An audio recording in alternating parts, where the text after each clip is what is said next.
नमस्कार दोस्तों, 12 मई 2022 के daily news analysis current affairs discussion में आपका स्वागत है। कौन कौन सी इंपॉर्टेंट न्यूज डिस्कस करने वाले हैं?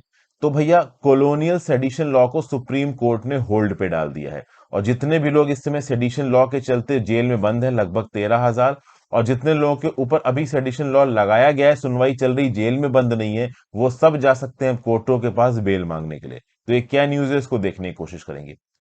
पेरियावलन के केस में सुप्रीम कोर्ट ने केंद्र की सरकार को डांट लगाई है। पेरियावलन के केस में देखिए, पहले इसको मौत की सजा सुनाई गई थी, फिर इसकी मौत की सजा को लाइफ इंप्रिजनमेंट में बदल दिया गया। अब लाइफ इंप्रिजनमेंट में जैसे बदला गया, गवर्नर ने इसको माफी दे दी, लेकिन गवर्नर की माफी को अपहोल्ड नहीं किया गया है। देखिए, गवर्नर ने माफी दी अंडर आर्टिकल 161, मतलब तमिलनाडु की राज्य की सरकार की कैबिनेट ने माफी दी, और गवर्नर ने केस प्रेसिडेंट को रेफर कर दिया। तो प्रेसिडेंट माफी देगा या गवर्नर माफी देगा, इस बात को लेकर सुप्रीम कोर्ट में बहस जारी है। इसको समझने की कोशिश करेंगे।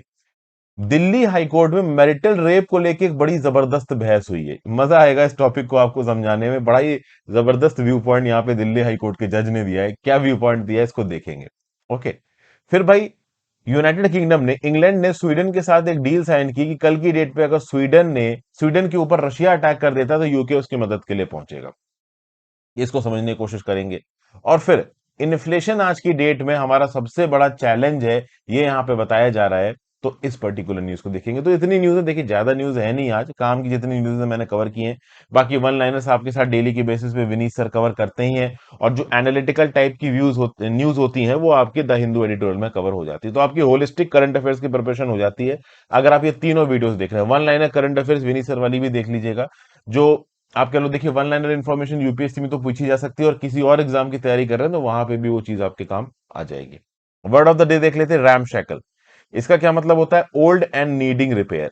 मतलब जिस चीज को रिपेयरिंग की जरूरत है, ठीक है ना, थोड़ा मरम्मत की जरूरत है। जैसे कि क्या लिखा है, the definition of ramshackle is something that is badly needed on repair और that is likely to fall apart. मतलब बिल्डिंग इतनी टूटी फूटी है कि कब कौन सी छत गिर जाए पता नहीं, उसको रिपेयर करने की जरूरत है। तो इसको आप बोलते हो रैम शैकल, जिसको रिपेयरिंग की जरूरत है।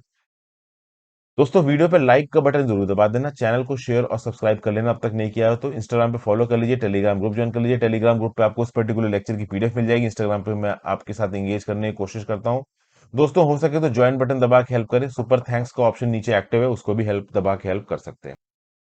तो पहली न्यूज है, supreme court puts colonial sedition law on hold. अब जैसे ये होल्ड पे रखा है, वैसे जो अपोजिशन पार्टी के बड़े बड़े नेता हैं, जैसे महुआ मित्रा जी हो गई, वो केंद्र की सरकार को क्रिटिसाइज कर रही हैं।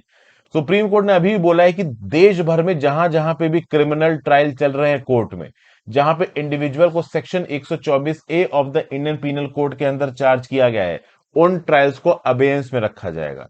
मतलब सारे trial, appeal, proceeding when section 124A is involved will be kept in abeyance। abeyance मतलब इनको रोक के रखा जाएगा, सस्पेंशन में रखा जाएगा। कब तक रखा जाएगा सस्पेंशन में?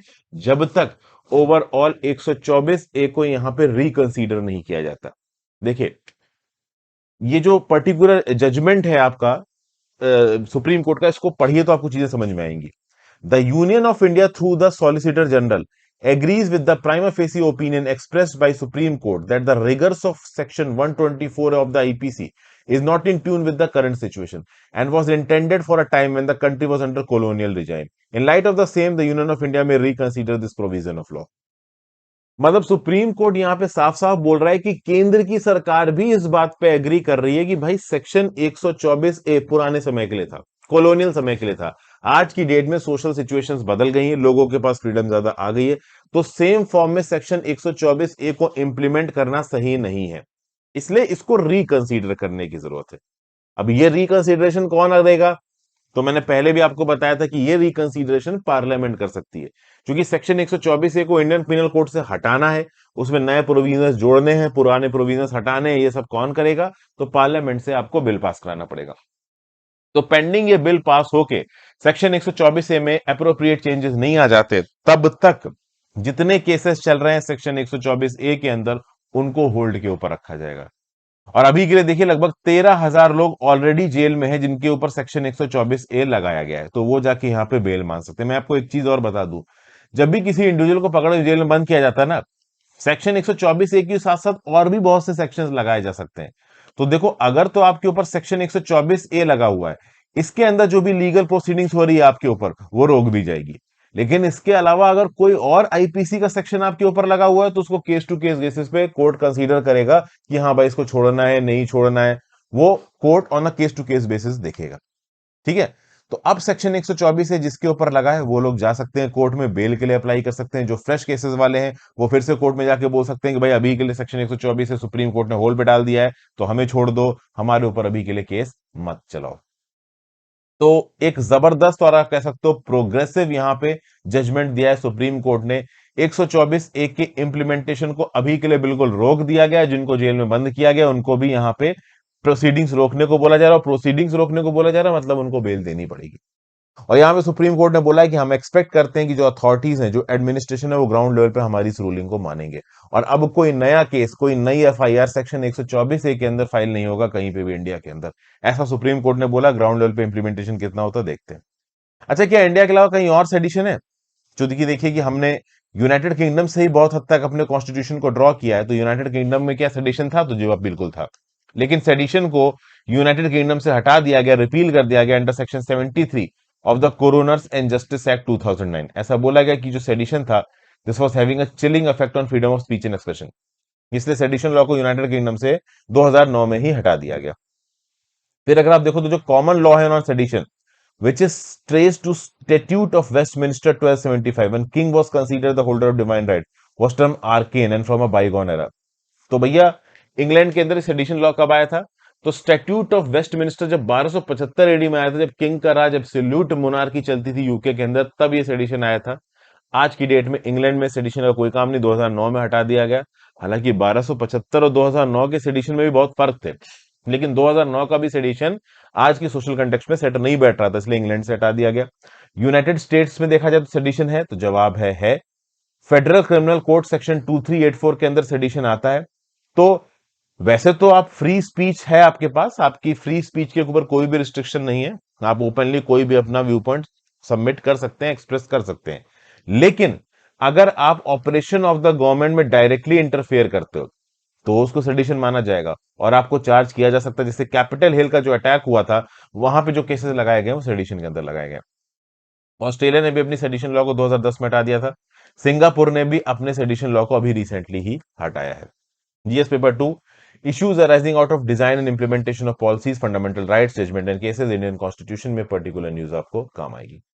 अगली news, supreme court slam government claim that only president has the power to pardon. देखिए अभी रिसेंटली ही केंद्र की सरकार ने सुप्रीम कोर्ट में बोला है कि भाई देखिए, जिनको मौत की सजा मिली थी और उनकी मौत की सजा बाद में लाइफ इंप्रिजनमेंट में बदल दी गई, उनकी मौत की सजा को अगर आपको माफ करना है या उनकी किसी भी सजा को अगर आपको माफ करना है तो वो ताकत प्रेसिडेंट के पास होगी, गवर्नर के पास नहीं होगी। ये बात यहां पे सुप्रीम कोर्ट ने बोली केंद्र की सरकार ने। इस बात को लेकर जो सुप्रीम कोर्ट के जजेस हैं वो भड़क गए। एक 3 जज बेंच बैठी हुई सुप्रीम कोर्ट की जिसको लीड कर रहे हैं जस्टिस एल नागेश्वर राव। इनका क्या बोलना है? इनका ये बोलना है कि भैया आर्टिकल 161 ऑफ द कॉन्स्टिट्यूशन जाके पढ़ो, उसमें लिखा हुआ है the constitutional power of governors of state to grant pardon. Article 161 के अंदर गवर्नर के पास भी है पार्डन ग्रांट करने की ताकत। अब आर्टिकल 161 अगर आप यूट्यूब पे सर्च मारोगे आपको मेरी जो पॉलिटी लक्ष्मीकांत की रेस्पेक्टिव वीडियोस हैं वो मिल जाएंगी। अगर देखा जाए तो प्रेसिडेंट के पास हमारे कॉन्स्टिट्यूशन के अंदर आर्टिकल 72 के अंदर पार्डनिंग पावर है। प्रेसिडेंट किसी भी तरीके के क्राइम को माफ कर सकता है, चाहे वो पार्डन हो, चाहे रिप्रीव हो, रिस्पाइट हो, रिमीशन हो, ठीक है ना, कोई भी। इनफैक्ट अगर मौत की भी सजा है तो उस मौत की सजा को भी आपका प्रेसिडेंट माफ कर सकता है। गवर्नर की बात की जाए तो गवर्नर की पार्डनिंग पावर आती है आर्टिकल 161 के अंदर, तो गवर्नर भी पार्डन, रिप्रीव, रिस्पाइट, रिमिशन दे सकता है। गवर्नर के लिए यह बोला जाता है कि गवर्नर मौत की सजा नहीं माफ कर सकता है। लेकिन अगर आप देखो तो 3 अगस्त 2021 को सुप्रीम कोर्ट ने जजमेंट दिया कि governor of a state prisoners को भी पार्डन कर सकता है जो मौत की सजा पे थे। ठीक है। और 14 साल से पहले भी देखिए सेक्शन 433 ए, सेक्शन 433 ए क्या होता है ये मुझे नीचे कमेंट बॉक्स में बताओ। ये जो सीआरपीसी का सेक्शन है ये क्या करता था? ये एक 14 साल की लिमिट लगाता था कि भाई अगर आपको किसी की मौत की सजा माफ करनी है तो कम से कम उसकी 14 साल की जेल पूरी हो जानी चाहिए। तो अगर कोई मौत की सजा काट रहा है तो उसकी 14 साल की जेल पूरी हो जाती है और इस टाइम पीरियड में उसने अच्छी तरीके से एक्ट किया है, रिस्पॉन्सिबल तरीके से काम किया है, तो उसकी मौत की सजा को लाइफ इम्प्रिजनमेंट में बदला जा सकता था। गवर्नर अब 14 साल से पहले ही मौत की सजा को माफ कर सकता है सुप्रीम कोर्ट के हिसाब से। सेक्शन 433A को यहां पे स्किप कर दिया गया, तो अभी के लिए टेक्निकली सुप्रीम कोर्ट के हिसाब से गवर्नर भी मौत की सजा माफ कर सकता है। बहरहाल यहां पे मौत की सजा की माफी की बात ही नहीं हो रही है। ये जो पेरियावलन नाम का इंसान है, इसको पहले मौत की सजा दी गई थी। मौत की सजा के बाद इसका जो सेंटेंस था ना, इसको आप कह सकते हो लाइफ इम्प्रिजनमेंट में बदल दिया गया था। राजीव गांधी असैसिनेशन केस में एजी पेरियावलन इन्वॉल्व था, ठीक है ना। 1971 में इसका जन्म हुआ था। डिप्लोमा बीसीए होल्डर है, इसने डिप्लोमा बीसीए दोनों प्रिजन में किया है। 2012 में +2 में इसके 91.33% आए थे, वो भी प्रिजन से आए थे। इसको अरेस्ट किया गया था 11 जून 1991 को सीबीआई के ऑफिसर्स के द्वारा। क्या किया था इसने? इसने एक 9 वोल्ट की बैटरी दी थी एक्सप्लोसिव डिवाइस के लिए असैसिनेशन कॉन्स्पिरेटर शिवरसन को, और वही बैटरी उस फीमेल वुमेन बॉम्बर को दी गई थी जिससे राजीव गांधी को यहां पे मारा गया था। 1991 से ये जेल में है। इसको पहले डेथ पेनल्टी दी गई थी, अब डेथ पेनल्टी इसकी एग्जीक्यूट की नहीं गई। 18 फरवरी 2014 को सुप्रीम कोर्ट ने बोला कि हम इसकी डेथ पेनल्टी को लाइफ इम्प्रिजनमेंट में बदल रहे हैं। 23 साल बीत चुके थे इसको जेल में, इसको फांसी पे नहीं चढ़ाया गया। तो सुप्रीम कोर्ट ने बोला कि यार तुम लोग मजाक कर रहे हो, फांसी पे चढ़ा नहीं रहे हो, मौत की सजा दे रखी है, कांस्टेंट वेटिंग में है कि इंडिविजुअल अपनी मौत के लिए, तो इसकी मौत की सजा को लाइफ इम्प्रिजनमेंट में बदल दिया है सुप्रीम कोर्ट ने। अब जैसे सुप्रीम कोर्ट ने इसकी मौत की सजा को लाइफ इम्प्रिजनमेंट में बदला, वैसे ही गवर्नर के पास ताकत आ गई माफ करने की। तो जो तमिलनाडु की कैबिनेट थी हेड बाई जयललिता, उन्होंने ऑर्डर दे दिया तमिलनाडु के गवर्नर को कि तुरंत पेरियावलन को माफी दो, पार्डन दो।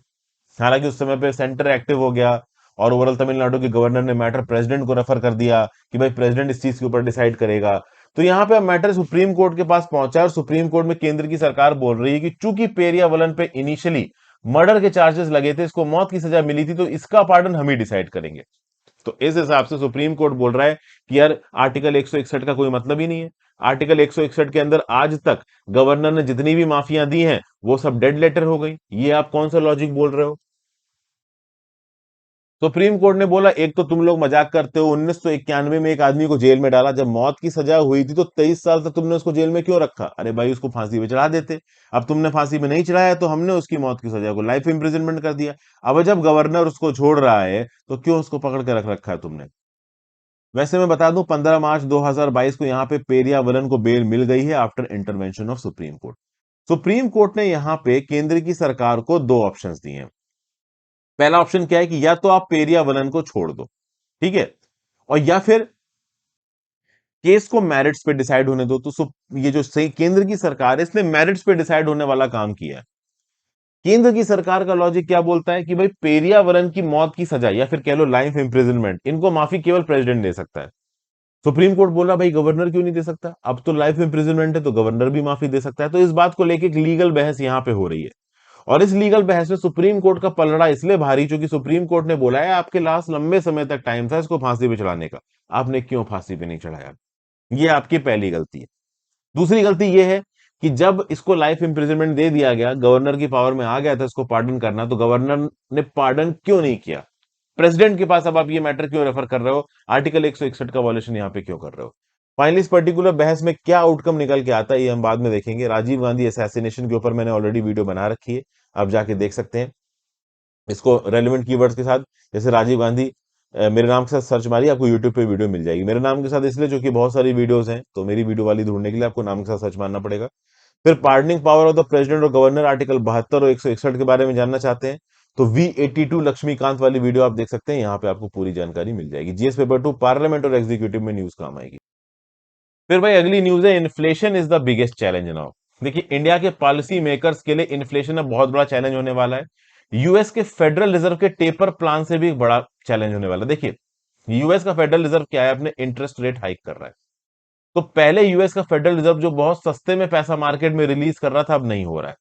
तो इससे क्या लिक्विडिटी सकआउट हो रही है। फेडरल रिजर्व जब अपना इंटरेस्ट रेट बढ़ाएगा, मतलब इंडिया का रेपो रेट, इंडिया का जो रेपो रेट यूएस में, इसको जब फेडरल रिजर्व बढ़ाएगा तो होगा क्या? पहले यूएस की सरकार ने जो पैसा मार्केट में उतार रखा था, यूएस की सरकार मार्केट से वो पैसा वापस निकाल रही है। अब यूएस की सरकार मार्केट से वो पैसा वापस निकाल रही है तो इंडिया से भी पैसा वापस निकलेगा, क्योंकि यूएस का यही बहुत सारा डॉलर्स इंडिया के स्टॉक मार्केट में भी इन्वेस्टेड था। In form of foreign institutional investors, foreign portfolio investors. अब ये पैसा इंडिया के स्टॉक मार्केट से बाहर निकल रहा है, इसलिए आप देखोगे कि रिसेंटली इंडिया के स्टॉक मार्केट्स नीचे की तरफ जाते नजर आ रहे हैं। लेकिन इससे भी बड़ा चैलेंज इस समय पे सरकार के सामने क्या है कि भाई सरकार को इन्फ्लेशन टैकल करना है। जल्दी ही नेशनल स्टैटिस्टिकल ऑर्गेनाइजेशन अप्रैल का रिटेल इन्फ्लेशन का डाटा रिलीज करेगा। ओके, अगर आप देखो तो कंज्यूमर प्राइस इंडेक्स के हिसाब से महंगाई मार्च महीने में 6.95% थी, ऑलमोस्ट 7%। थ्रेशोल्ड 6% का था, उसको ऑलमोस्ट 1% ब्रीच कर रखा है। और ऐसा बताया जा रहा है कि अप्रैल में तो इन्फ्लेशन और आगे होने वाला है। इसीलिए इन्फ्लेशन को टैकल करने के लिए रिसेंटली आरबीआई ने अपने इंटरेस्ट रेट को 40 बेसिस पॉइंट से बढ़ाया और अकोमोडेटिव पॉलिसी स्टांस रखा। अकोमोडेटिव पॉलिसी स्टांस क्या रखा है, मतलब क्या है इसका मतलब यह है कि आरबीआई लिक्विडिटी को मार्केट में बढ़ा के रखेगा। ओके, अब न्यूट्रल पॉलिसी स्टांस क्या होता है? न्यूट्रल पॉलिसी स्टांस का मतलब ये होता है कि आरबीआई जरूरत के हिसाब से लिक्विडिटी बढ़ाएगा कम करेगा। अकोमोडेटिव मतलब क्या है कि हम लिक्विडिटी को मार्केट में बढ़ा के रखेंगे। देखिए, उसका ऑब्जेक्टिव ये है हमारी सरकार का कि सरकार चाहती है कि मार्केट इन्वेस्टर्स के लिए, बिजनेसेस के लिए अभी भी लेजिबल, आप कह लो रीजनेबल बना रहे। अगर आप अकोमोडेटिव मॉनेटरी पॉलिसी स्टांस नहीं रखोगे तो जो इंटरनेशनल इन्वेस्टर्स आके पैसा इन्वेस्ट कर रहे हैं इकोनॉमी में, जो एफडीआई पंप इन हो रही है, उसके आने का रेट यहां पे कम हो सकता है। अब समझिए बात को। मार्च का इन्फ्लेशन 7% है। इंडोनेशिया से एडिबल ऑयल के एक्सपोर्ट्स बंद हो गए, उनके यहां पे ही एडिबल ऑयल की कमी पड़ रही है तो उन्होंने एक्सपोर्ट करना बंद कर दिया। सनफ्लावर ऑयल भी प्रॉपर तरीके से नहीं आ पा रहा, यूक्रेन में वॉर चल रहा है, कोल सप्लाई के कंस्ट्रेंट से। तो कहीं ना कहीं ये सारे के सारे सेक्टर्स इन्फ्लेशन से ग्रस्त हैं। फिर अगर आप देखो तो मैन्युफैक्चर्ड गुड्स में भी इन्फ्लेशन ज्यादा है, फूड और क्रूड इन्फ्लेशन भी यहां पे ज्यादा चल रहा है। कॉन्टैक्ट इंटेंसिव सर्विसेज में जो इन्फ्लेशन है वो थोड़ा कम दिख रहा है, वो यूज ही नहीं कर रहा है, रेस्टोरेंट होटल वगैरह का ये यूज थोड़ा कम है, तो मतलब ज्यादातर जगहों पे आपको इन्फ्लेशन बढ़ा हुआ नजर आ रहा है। इसको रोकना मुश्किल हो रहा है। इसको रोकने के लिए 40 बेसिस पॉइंट्स यहां पे आरबीआई ने अपना बेंचमार्क, आप कह लो रेपो रेट बढ़ा दिया, 50 बेसिस पॉइंट्स आप कह सकते हो, कैश रिजर्व रेशियो बढ़ा दिया, लिक्विडिटी को मार्केट से कम किया है। लेकिन स्टिल इन्फ्लेशन एकदम से कंट्रोल में आने वाला है नहीं, क्योंकि कुछ रीजंस ऐसे हैं जैसे Ukraine war, supply chain disruption, Shanghai में लॉकडाउन, जो कि इंडिया के कंट्रोल के बाहर है। आरबीआई गवर्नर लंबे समय से केंद्र की सरकार से बोल रहे हैं और राज्यों से बोल रहे हैं कि पेट्रोल डीजल पे टैक्सेस कम करो। लेकिन वहां पे भी एक प्रॉब्लम है, टैक्सेस कम करने से हो सकता है इन्फ्लेशन कम हो जाए, लेकिन अगर पेट्रोलियम प्रोडक्ट्स पे 5 रुपए प्रति लीटर टैक्स कम किए जाते हैं तो सरकार के पास जो पैसा आ रहा है वो कम हो जाएगा। और सरकार के पास जो पैसा आ रहा है कम हो जाएगा, उसको फिर सरकार ग्राउंड लेवल पे वेलफेयर मेजर्स में खर्च नहीं कर पाएगी। उसके साथ साथ इंटरनेशनल मार्केट में फर्टिलाइजर के दाम भी बढ़ रहे हैं, तो आगे आने वाले समय में सरकार का फर्टिलाइजर सब्सिडी बिल बढ़ सकता है। तो फर्टिलाइजर की सब्सिडी के ऊपर खर्चा बढ़ेगा, ऊपर से पेट्रोल से जो पैसा आ रहा है उसको सरकार कम कर दे, हमारी फिस्कल डेफिसिट और बढ़ जाएगी, जो हम सपोर्ट नहीं कर सकते, अफोर्ड नहीं कर सकते। लेट्स सी सरकार यहाँ पे क्या करती है। इंडोनेशिया पाम ऑयल क्राइसिस के बारे में अगर आपको ना पता हो तो आप ये पर्टिकुलर वीडियो देख सकते हैं, मिनी सर ने जबरदस्त वीडियो बना रखी है, आपको इंडोनेशियन पाम ऑयल क्राइसिस के बारे में डिटेल में जानकारी मिल जाएगी, जिसपे पता है इंडियन इकोनॉमी में न्यूज काम आएगी। फिर भाई यूनाइटेड किंगडम ने यहाँ पे स्वीडन के साथ एक डील साइन की कि कल की डेट में रशिया अगर आपके ऊपर अटैक कर देता है तो हम आपकी मदद करने के लिए आएंगे। तो भैया, रिसेंटली यूके के प्राइम मिनिस्टर बोरिस जॉनसन साहब और स्वीडन की हेड मैग्डलिना एंडरसन एक दूसरे के साथ मिले, कहां पे? स्टॉकहोम में, और इन्होंने एक सिक्योरिटी एश्योरेंस डील साइन की। अब बड़ा ही जबरदस्त यहाँ पे ये मैकेनिज्म है वेस्टर्न कंट्रीज का। नाटो ने यहाँ पे डील साइन नहीं की स्वीडन के साथ, क्योंकि नाटो स्वीडन के साथ डील साइन करेगा तो रशिया को स्वीडन पे अटैक कर दे। तो डील यहाँ पे यूके ने साइन की। ओके, अब स्वीडन फिनलैंड लंबे समय से सोच रहे हैं नाटो ज्वाइन कर लेते हैं। रशिया ने साफ साफ बोल दिया कि अगर स्वीडन और फिनलैंड ने नाटो ज्वाइन किया तो तुम्हारे बॉर्डर पे भी मिलिट्री एक्टिविटी बढ़ेगी। इनडायरेक्टली रशिया ने बोल दिया तुम पे भी अटैक हो सकता है। तो अब ऑब्वियस सी बात है, स्वीडन और फिनलैंड सीधे सीधे नाटो तो ज्वाइन कर नहीं रहे, लेकिन ना, ये यूके ने एक यहाँ पे जबरदस्त डील दे दी है कि भैया अगर तुम्हारे ऊपर अटैक हो हम तुम्हारी मदद के लिए आएंगे। और ऑब्वियस सी बात है, यूके अपने अकेले के दम पे ऐसा नहीं बोल रहा है, पीछे से यूएस का भी सपोर्ट होगा। अगर कल की डेट में मान लो स्वीडन और फिनलैंड यहां पे नाटो की डील साइन करते हैं, नाटो ज्वाइन करने के लिए अपनी एप्लीकेशन देते हैं, तो उस केस में ये जो 30 नाटो मेंबर्स की पार्लियामेंट है, सबको अपनी पार्लियामेंट में से बिल अप्रूव कराना पड़ेगा स्वीडन और फिनलैंड को नाटो का मेंबर बनाने के लिए। फिनलैंड रशिया के साथ 1340 किलोमीटर का बॉर्डर शेयर करता है। यहां पे अगर आप देखें तो ये आपको फिनलैंड नजर आ रहा है, और ये 1340 किलोमीटर लंबा बॉर्डर आपको रशिया फिनलैंड का नजर आ रहा है। और ये जो यहां पे बॉर्डर दिख रहा है ना, ये वाला, दिस बॉर्डर, ये आपका है स्वीडन और रशिया के बीच में। तो कुल मिला के अगर आप देखो तो एक प्रकार का मिलिट्री एग्रीमेंट इंग्लैंड और स्वीडन के बीच में होता नजर आ रहा है, और ऐसा बताया जा रहा है कि जल्दी ही फिनलैंड की जो आप कह लीजिए प्रेसिडेंट है सॉली निंस्तो, इनके साथ भी मिलेंगे जॉनसन साहब, और शायद एक ऐसा ही मिलिट्री एग्रीमेंट उनके साथ भी साइन होगा। मतलब स्वीडन और फिनलैंड दोनों के साथ एक मिलिट्री पैक्ट साइन करने के मूड में है बोरिस जॉनसन साहब। तो कल की डेट में रशिया अगर इनके ऊपर अटैक करता है तो इंग्लैंड इनकी मदद करेगा। ठीक है भाई। ओपनली अगर आप देखो तो जो बोरिस जॉनसन साहब हैं, उन्होंने पुतिन को एक 21st सेंचुरी का टायरेंट बुलाया है, और ब्रिटिश ट्रूप्स और मिलिट्री एसेट्स को वो कहां पे पोजीशन कर रहे हैं, स्वीडन और फिनलैंड में। अच्छा, बाल्टिक इलाकों में एक ज्वाइंट एक्सपेडिशनरी फोर्स एक्टिव है। ये जो ज्वाइंट एक्सपेडिशनरी फोर्सेस में कौन कौन सी नेशंस हैं, Sweden, Finland, Denmark, Estonia, Iceland, Latvia, Lithuania, Netherlands, Norway और साथ में है यूके। तो जो ज्वाइंट एक्सपेडिशनरी फोर्स है, ये एक प्रकार की जो फोर्स है वो इन 10 यूरोपाई देशों को आपस में जोड़ देती है। और स्वीडन और फिनलैंड ने इस ज्वाइंट एक्सपेडिशनरी फोर्स को 2017 में ज्वाइन किया था। और कल की डेट में अगर स्वीडन या फिनलैंड के ऊपर रशिया का अटैक आता है तो ये ज्वाइंट एक्सपेडिशनरी फोर्स भी प्ले में आ जाएगी।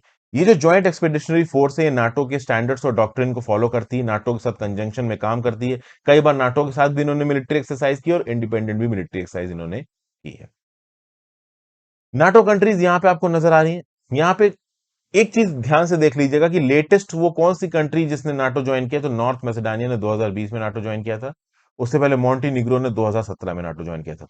तो ये जो दो लेटेस्ट कंट्री जिन्होंने अभी नाटो ज्वाइन किया, अब ये दो बहुत छोटी छोटी कंट्रीज थी तो रशिया को उतना फर्क पड़ा नहीं, लेकिन स्वीडन, फिनलैंड, यूक्रेन, ये बड़ी कंट्रीज अगर ये नाटो ज्वाइन कर लेती हैं तो definitely Russia will be nervous. इसलिए यहाँ पे स्ट्रिक्ट वार्निंग स्वीडन और फिनलैंड को दी थी, पहले यूक्रेन और ग्रीस को भी दी थी। किसने, रशिया ने, कि नाटो मत ज्वाइन कर लेना, नाटो ज्वाइन करोगे तो तुमको छोड़ेंगे नहीं। और यूक्रेन बहुत हद तक अपनी हद के बाहर गया तो यहाँ पे रशिया का अटैक हो गया है। अब अटैक बहुत अनफॉर्चुनेट है। ये चीज स्विट्जरलैंड, ये स्वीडन और फिनलैंड के साथ ना हो, ये इंश्योर करना नाटो का काम होना चाहिए, इंटरनेशनल कम्युनिटी का काम होना चाहिए, यूके का काम होना चाहिए, और कुछ हद तक रशिया का भी काम होना चाहिए। Thank you for watching friends. Video को लाइक और शेयर करके जाइएगा, इंस्टाग्राम पे फॉलो कर लीजिए, टेलीग्राम ग्रुप ज्वाइन कर लीजिए, और हो सके तो ज्वाइन या सुपर थैंक्स दबा के हेल्प करें।